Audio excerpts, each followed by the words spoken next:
Kultúrno-umelecký spolok Petrovská družina sa vlastne, môžem tak povedať, odozvala pozvaniu nášmu Petrovskému MOMSu na čele s predsedničkou Katarínou Melegovou-Melichovou, ktorá nás vlastne oslovila. Ona ako autorka tohto, môžem povedať, projektu, ktorý realizovala.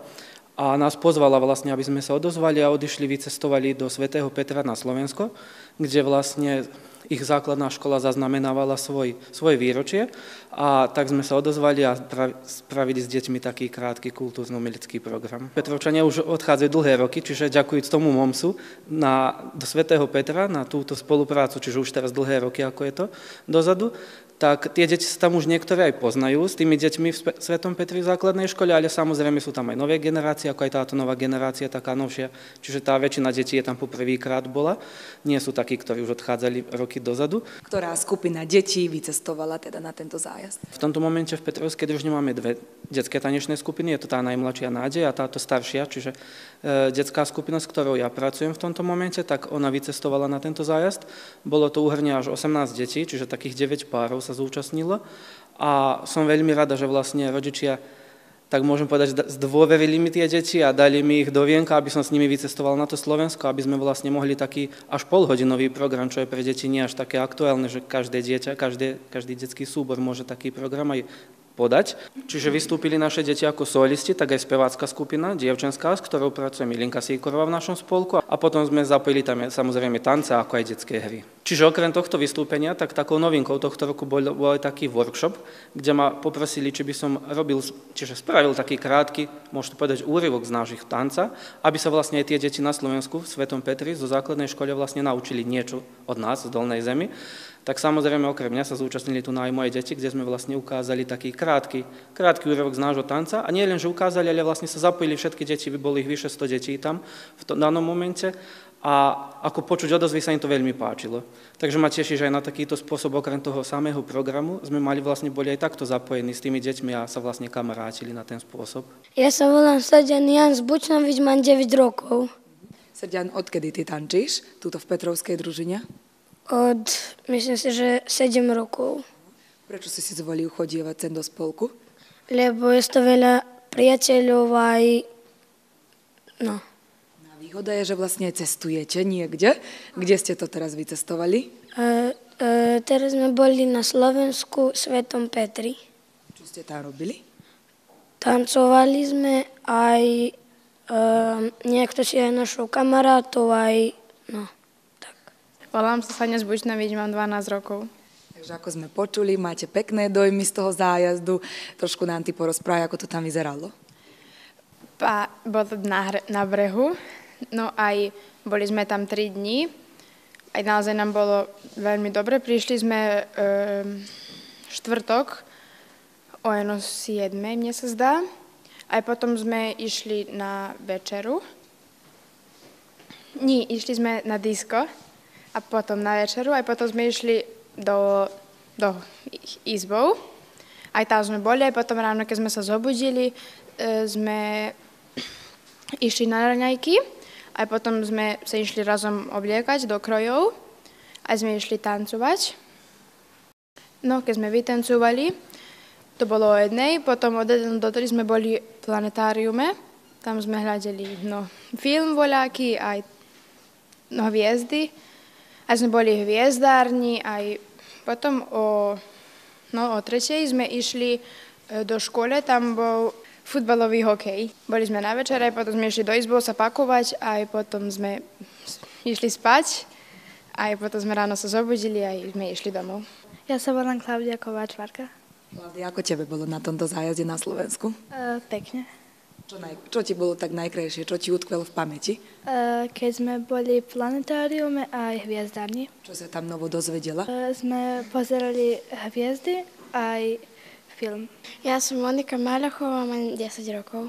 Koľkí tanečníci z Petrovskej družiny boli na tomto zájazde? Boli sme 18. A s kým ste išli? S Pájom Pavlínim. Čo sa tebe najviac páčilo tam na zájazde? Páčilo sa mi, keď sme boli v hviezdárni, aj v škole, keď sme boli. Čo bolo v škole? Trošku nám opíš tam, čo ste videli, akú majú oni školu? Mali peknú, boli sme v každých triedách, aj bolo pekne. Ja som Martina Struhárová, mám 9 rokov. Martinka, ty nám trošku môžeš porozprávať o tej samotnej ceste. Ako vyzerala tá cesta? Dosť bola dlhá, veľmi pekná na brehu. Jedno bolo veľmi pekné, staré, zrúcané kráľovstvo ako. A na ňom bol, neviem ani čo, ale bol taký veľký orol, ako statua. Keď ide o tie vaše tance, kroje, kto vás obliekal tam na Slovensku? Obliekala nás Ninina mama, Táňa, a Marienkina mama, neviem váš meno, ale aj učiteľka nejaká, aj Pájo. Ja sa volám Andrejevičiak, mám 10 rokov. Odkedy ty navštevuješ tento spolok? Od takých 5 rokov. Prečo si ty zvolil tancovať tu v Petrovci? Bolo mi pekné, mal som tu kamarátov, páčilo sa mi. Niekto možno z tvojej rodine predtým tancoval? Áno, Kto? oci. Takže ti vlastne vštepoval aj lásku k týmto tancom, však môžeš povedať. Možno aj spievaš okrem toho, že tancuješ. Nespievam, bož viacej tancujem, ako spievam. Keď ide konkrétne o tento zájazd, ako sa ti páčilo? Pekne. Čo tak najviac? Keď sme boli k planetárium a keď sme hrali hokej, tak futbal tam. Takže vy ste si je zahrali tam však. Ako to vyzeralo? Pa ako hokej, len nie na ľadinego utekáš a hráš. Kto zvíťazil? Prvýkrát, keď sme hrali, bolo 0-0, druhýkrát 1-1 a tretíkrát 3-0. To ste hrali zo Slováci, tam zo Slovenska. No, aj z Maďary. Ja sa volám Emília Grňová. Emilia, čo tebe bolo tak najzaujímavejšie?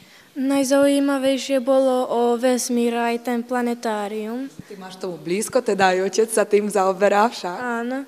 Aj ešte aj školy ako inakšie vyzerali. Mali aj fotely, aj bolo viacej šaravo. To sa ti viacej páčilo. Čo si ešte všimla, aké zmeny? Možno tam miesto v škole a u nás nie? V zmenách je to viacej schodov, bolo trochu inakšie, maďarských bolo viacej. Bolo aj, ešte bolo, že v učebniach bolo aj, že sícek pre nedobrých, aj bolo viacej ako obrázkov z výtvarnej nalepenú okolo, aj skrinke boli inakšie. Chcela by si, aby tak aj naša škola vyzerala? Áno. Možno môžeš sa poradiť s učiteľmi a dať im ideu však. Áno. Volám sa Nina Častvenová. Nina, predpokladáme, že okrem toho, že si tancovala v skupine, si aj solo zaspievala tam na Slovensku. Mám pravdu? Áno, máte pravdu. Spievala som tiež solo piesne. Ktoré? Včera bola Sobota a Petrovské dievčatá. Išla s vami aj tvoja mama.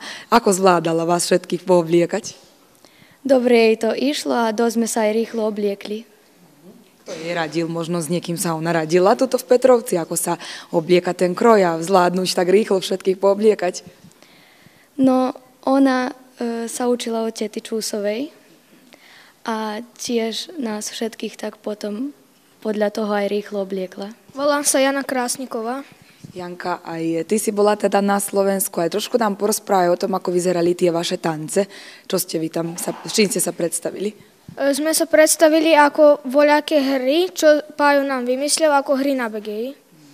Keď o vášho choreografa, teda učiteľa, ako vy to zvyknete hovoriť, aký bol? Dobrý. Bol prísny? Nie. Ste ho počúvali? Áno. A tá cesta, keď ste cestovali autobusom, ako vyzerala? Bola pekná, len čo príliš dlhá. Ja som Daniel Chric. Predpokladám, že ste sa dlho priprávali, aby ste tam na Slovensku dobre zatancovali však. Kde ste to všetko nacvičovali? V našej sále. Ako vaša sála vyzerá? Máme zrkadla, okalená je pekne aj dosť veľká. Máte tu aj nové rekvizity? To ako používate? Máme nové rekvizity ako hula hop, ktoré používame na skúškach. To má ako pomôcka? Áno. S kým ty tancuješ? S Monikou. Ako sa ti tancuje s Monikou? Je dobrá tanečníčka. Áno. Ako vieme, už sa nám blíži ten advent a v advente netancujeme, čiže nespievame a folklorom sa nebavíme. Tak, ale samozrejme, že spolku nezastávame s čulou prácou. Deti sa chystajú ešte okrem tých folklórnych vystúpení, čiže tancov, naše deti sa zapoja aj na festivale Spievaj, že si spievaj, kde budú vystupovať ako solisti. A okrem toho sa samozrejme deti tešia aj tomu ku koncu roka, ako aj každý rok, Vianočným trhom. Tam už buď Milinka alebo Jana Mária, ako aj spolu so mnou sa chystáme, vlastne pripravíme deti, aby koledovali a vlastne mohli aj vystúpiť na Vianočných trhoch v Petrovci.